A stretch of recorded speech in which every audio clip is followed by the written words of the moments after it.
Hello student, চলে এসেছি আজকে আমরা পার্ট 4 ভিডিওতে, যেখানে আমরা অ্যালকোহল ফেনল ইথারের যেই নিট লেভেলের 41 থেকে 50 অর্থাৎ 10টা এমসিকিউ আলোচনা করব। তো দেখো 41-এর যে এমসিকিউটা আছে, বলেছে when ethanol is heated with concentrated H2SO4 A gas is produced.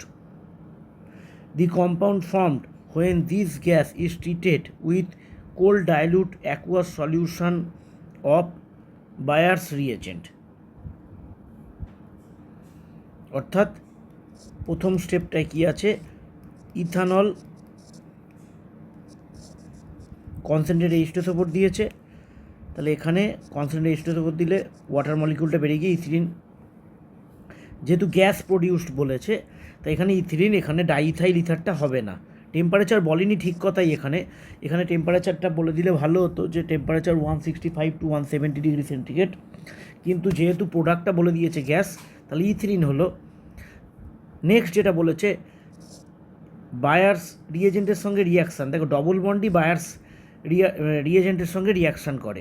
Buyers reagent কি, অ্যালকালাইন ক্ষারীয় KMnO4, এর কাজ কি, ডবল বন্ডটা উঠে যাবে, গিয়ে দুটো কার্বনেই একটা করে OH ঢুকে যাচ্ছে, এটার নাম হচ্ছে ইথিলিন গ্লাইকল। তাহলে আমাদের এখানে রাইট অ্যান্সার হচ্ছে অপশান সি, গ্লাইকল। এটার নাম ইথিলিন গ্লাইকল, অপশানে গ্লাইকল দেওয়া আছে, তাই আমাদের অ্যান্সার হবে গ্লাইকল।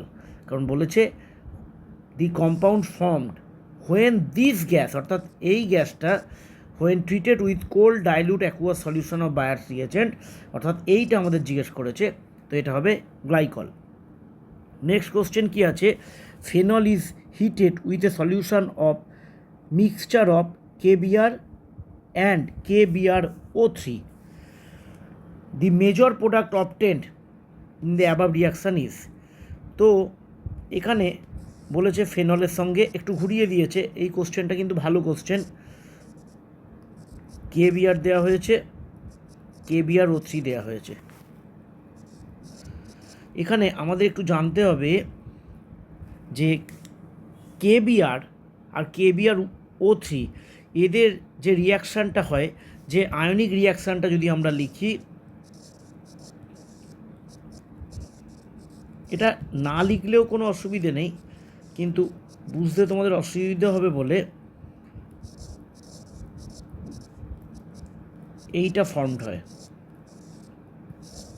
অর্থাৎ যতই KBr আর KBrO3 দেওয়া হোক, আলটিমেট তোমাকে অ্যাজিভ এটা দিয়েছে Br2H2O। তো এটা দিলে কি হয়, এটা দিলে ওইচটা যেমন রইল 2,4,6 ট্রাইব্রোমোফেনল প্রডিউসড হবে। অর্থাৎ আমাদের এখানের রাইট অ্যান্সার হবে অপশান ডি, 2,4,6 ট্রাইব্রোমোফেনল। নেক্সট কোশ্চেনে বলেছে the increasing order of pK এর ইনক্রিজিং অর্ডার। তো পিকে সবসময় মনে রাখবে, pK inversely proportional to acidic nature বা অ্যাসিডিটি। অর্থাৎ আমরা এখানে প্রথমে অ্যাসিডিটির অর্ডারটা করব, তার উল্টো অর্ডারটা হবে পিকে এর অর্ডার। তো চলো আমরা একটু দেখে নিই কম্পাউন্ডগুলো কী কী আছে।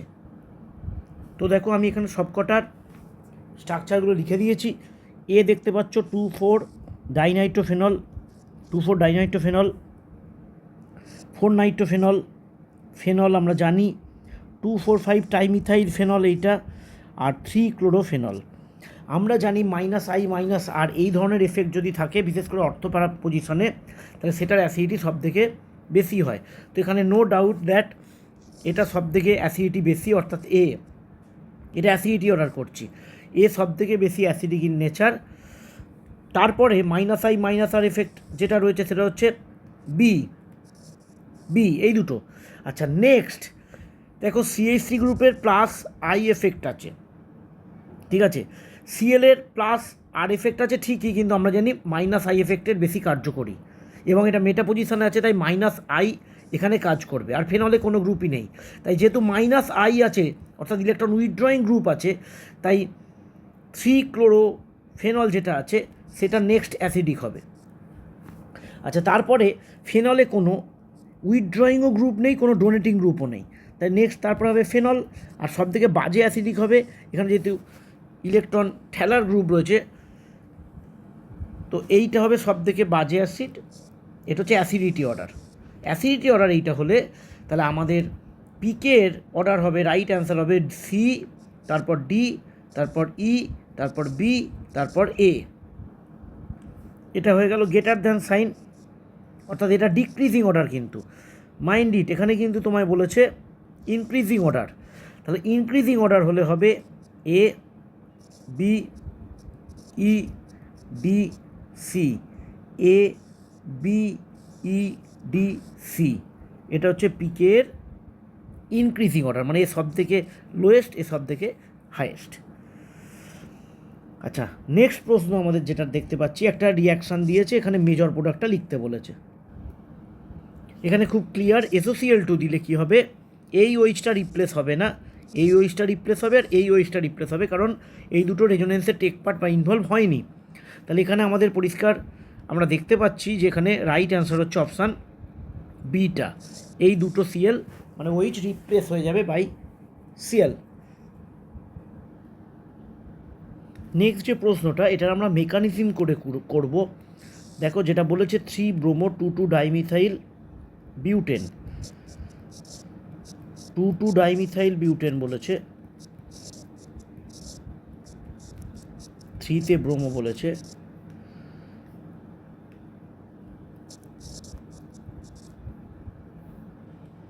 আচ্ছা, এখানে যদি আমরা ইথানল দিই, বিআরটা বেরিয়ে গিয়ে প্রথমেই কার্বোক্যাটায়ন ফর্মেশন হলো।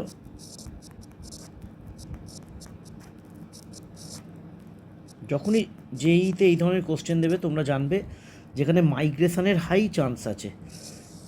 মিথাইলটা এটা 2 ডিগ্রি, সেকেন্ডারি ছিল 2 ডিগ্রি, মিথাইলটা মাইগ্রেট করে গেলে বা শিফট হয়ে গেলে, শিফট বলো, তাহলে এখানে একটা 3 ডিগ্রি কার্বোক্যাটায়ন আমরা পেলাম। নেক্সট ইথানল যেটা রয়েছে, এর অক্সিজেনের লোন পেয়ার দিয়ে এখানে ঢুকে গেল,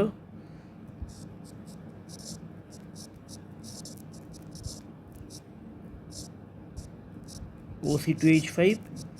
এই এইচটা আপাতত ছিল, পরবর্তীকালে বেরিয়ে যাবে। আর এটা যেমন আছে CH3, পরবর্তীকালে কী হলো, এইটা H প্লাসটা বেরিয়ে গেল, এটা OC2H5 হয়ে গেল। অর্থাৎ এটা আমরা দেখতে পাচ্ছি, এখানে আমি এডিট করে দিলাম, পরবর্তীকালে এটা হলো।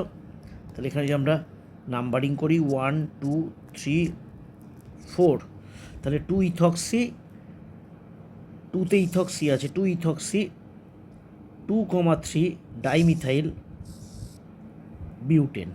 তাহলে কোন অপশানটা আছে দেখে নিই আমরা। অপশান সিতে দেখতে পাচ্ছি 2 ইথক্সি 2,3 ডাইমিথাইল বিউটেন। আচ্ছা, 46-এর কোশ্চেনটা দেখো, মানে অপশানগুলো পড়েনি, তোমরা নিজেদের মতো ম্যাচিং করে নাও, কোনো অসুবিধা নেই। আমরা দেখতে পাচ্ছি এই রিয়াকশান রাইমার টিম্যান একদম চেনা আমাদের। তাহলে এটা হলো 4-এর সঙ্গে ম্যাচ করলো। তারপর চলে যাচ্ছি B3 আসবে, দেখো জিঙ্ক ডাস্ট হিট যদি দিই তাহলে এই ওইচটা রিমুভ হয়ে যায়। আচ্ছা, তারপর হচ্ছে সি, তাহলে ফেনলকে আমরা যদি অক্সিডাইজড করাই, অর্থাৎ এখানে যদি আমরা এই রিয়েজেন্টটা দিই, অক্সিডাইজড করাই, তাহলে অক্সিডাইজড হয়ে গিয়ে ওটা বেঞ্জোকুইনন তৈরি করছে। আচ্ছা, এখানে বিআরটা প্যারা পজিশনে ঢুকছে ফেনলে, ওটা হয়ে গেল Br2CS2। তোমরা তোমাদের মতো অপশান লিখে নিতে পারো। নেক্সট দেখো, দুটো স্টেটমেন্ট দেওয়া আছে। Nitrophenol is steam volatile due to intramolecular hydrogen bonding. আমরা জানি ইন্টারমলিকুলার যেটা প্যারাতে হয়, প্যারানাইট্রোফেনলের ক্ষেত্রে হয়, intermolecular H bonding is much more strong than ইন্ট্রামলিকুলারটা উইক। অর্থাৎ এই অর্থোনাইট্রোফেনলের যে হাইড্রোজেন বন্ডিং যেটা ইন্ট্রামলিকুলার, এটা কিন্তু তুলনামূলক উইক। তো এই উইক হওয়ার জন্যই কিন্তু এটা ভোলাটাইল হয়, এটা কিন্তু ট্রু। তারপরে বলছে orthonitrophenol has high melting point due to hydrogen bonding. এই যে একটু আগে বললাম ইন্ট্রামলিকুলারটা হচ্ছে উইক, তাই এটা হাই মেল্টিং পয়েন্ট হয় না, এটা কিন্তু লো মেল্টিং পয়েন্ট হয়, কারণ এখানে হাইড্রোজেন বন্ডিং হচ্ছে ঠিকই, কিন্তু এটা ইন্ট্রামলিকুলার, আর ইন্ট্রামলিকুলার হাইড্রোজেন বন্ডিং উইক হয়। তার মানে স্টেটমেন্ট 1টা true, but statement 2 is false, অর্থাৎ অপশান ডিটা রাইট অ্যান্সার। নেক্সট রিয়াকশানটা দেখো 48, আমাদের অবশ্যই মেকানিজম করে করতে হবে। এটা গ্রিক নাট রয়েছে, যে গ্রিক নাটে কিন্তু দুটো নেগেটিভ সেন্টার রয়েছে, আর এখানেও দুটো সি ডবল বন্ড থাকার জন্য এখানে দুদিক দিয়ে অ্যাটাক হতে পারে। এটা অ্যাটাক করলে এটা খুলে গেল, এটাও অ্যাটাক করলে এটা খুলে গেল। তার ফলে কি হচ্ছে দেখো, এই কার্বনের সঙ্গে এই কার্বনটার একটা বন্ড হয়ে যাবে। তাহলে আমরা যদি এইভাবে দেখাই, এই কার্বন এই কার্বন, এটা হচ্ছে CH2টা, এটা আবার ওই কার্বনটা, এর সাথে এই কার্বনটা লেগে গেল, এই যে 5 মেম্বার একটা রিং তৈরি হলো, এবং এই কার্বন অ্যাটাক করার ফলে এটা হয়ে গেল OMGBr, এখানটা CH3 আছে, এটাও হয়ে গেল OMGBr, এখানেও একটা CH3 আছে। এবার H2O দিলে কি হবে, এই OMGBr আর OMGBr OH হয়ে যাবে, OMGBr OH হয়ে যাবে, অর্থাৎ 5 মেম্বার রিং হলো OH CH3, একটা কার্বন বাদ দিয়ে আবার OH CH3। তাহলে এটা কোন অপশানে আছে, একটু উল্টো করে লেখা আছে, অপশান এতে রয়েছে দেখো, এইখানে এই কার্বনটায় রয়েছে, একটা কার্বন বাদ দিয়ে আবার এই কার্বনে রয়েছে, একই ব্যাপার, কোনো অসুবিধার কিছু নেই, বাদ বাকিগুলোতে নেই। তাহলে অপশান এটা এখানে রাইট অ্যান্সার। নেক্সট কোশ্চেনও দেখো দিয়েছে, এখানেও আমরা মেকানিজম করবো, একটা রিয়াকশান দিয়েছে। মেজর প্রোডাক্ট মানেই মনে রাখবে কোনো শিফটিং, কোনো মাইগ্রেশন, এই জাতীয় ঘটনা কিন্তু ঘটতে পারে। তাহলে প্রথম স্টেপে কি হবে, প্রথম স্টেপে তোমাদের ভালো করেই জানা, বলে দিয়েছি অনেকবার, H+টাকে ধরবে, দিয়ে এটা OH2 প্লাস হয়ে যাবে, আমি একবারে করে দিলাম, দিয়ে এটা বেরিয়ে যাবে, অর্থাৎ এটা কার্বোক্যাটায়নের ফর্মেশন হবে।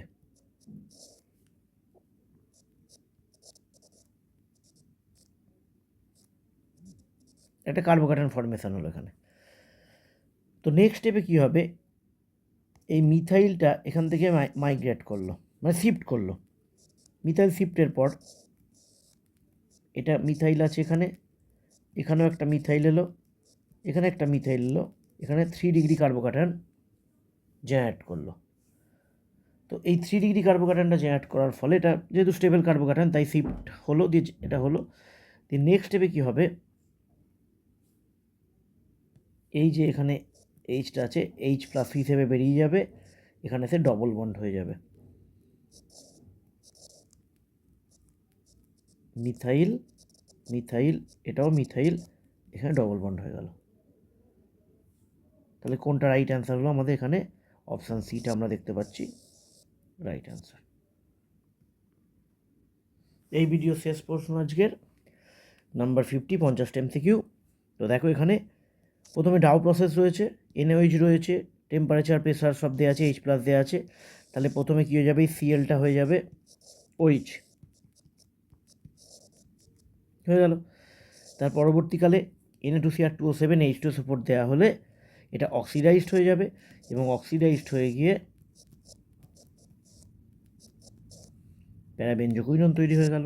তাহলে অপশান সিটা এখানে আমাদের রাইট আনসার। তো এই ছিল আজকের ভিডিও। তো আবার এই ধরনের MCQ নিয়ে আমরা অন্য ভিডিওতে আসবো।